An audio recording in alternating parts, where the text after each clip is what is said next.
नमस्कार दोस्तों, मैं पूजा जौनपुरी आप सभी का स्वागत करती हूँ अपने यूट्यूब चैनल पे।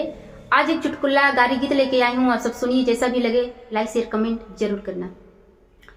जहो समाधि साले आपन बहिन दे बहो, जहो समाधि साले आपन बहिन दे बहो, खूब करब मेहरबानी हाँ सीताराम से भजो।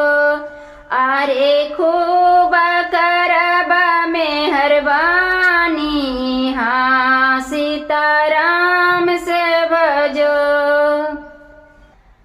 दिना के छिनार के गले चुमा ले भयो, दिना के छिनार के गले चुमा ले भयो, रतिया करब मेहरबानी हाँ सीताराम से भजो।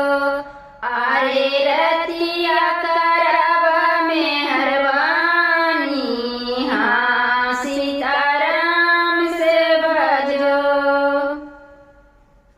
सोना के थाली रुपए के लागल बारी हो, सोना के थाली रुपए के लागल बारी हो, सोरहा भोजन लेके आए भैया हो कवन रामा, सोरहो भोजन लेके आए भैया हो कवन रामा।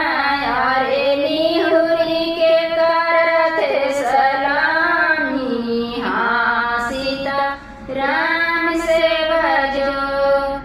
अरे निहुरी के करत सलामी हाँ सीताराम से भजो।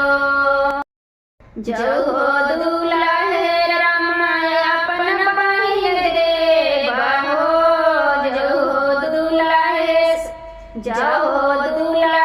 साले अपन बहिन दे बहो, जहो दुल्हे साले अपन बहिन दे बहो, खूब करब मेहरबानी हाँ सीताराम से भजो।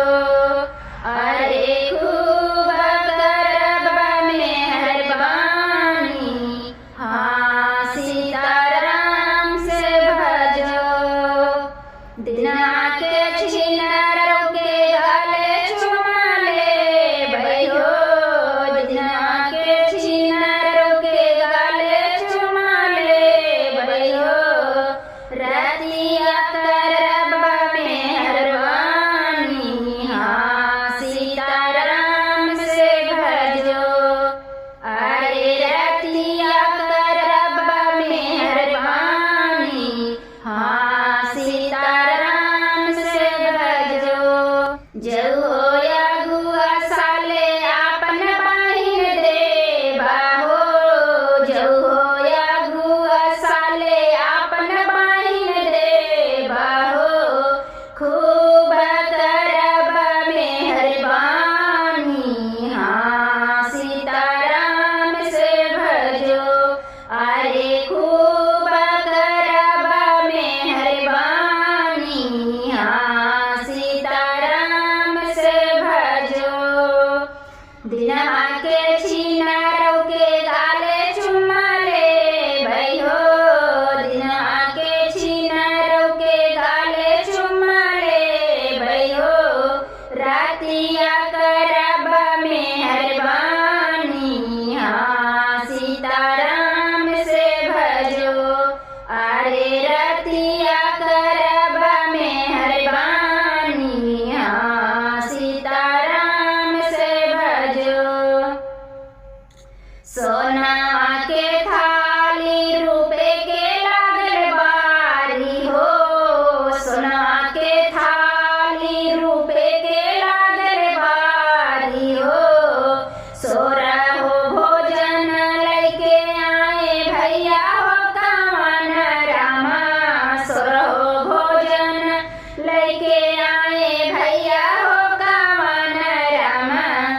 अरे निहुरी के करथे सलामी, हाँ सीताराम से भजो।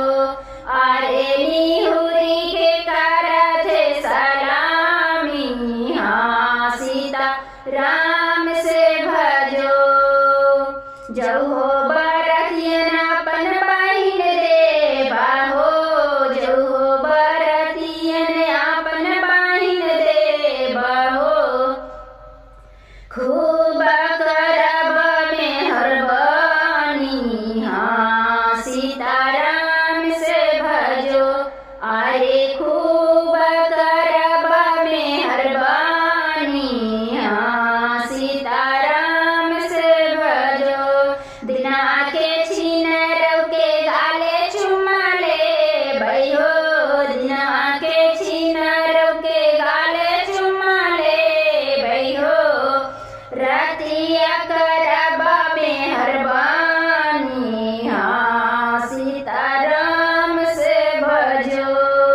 अरे रतिया करब मेहरबानी, हाँ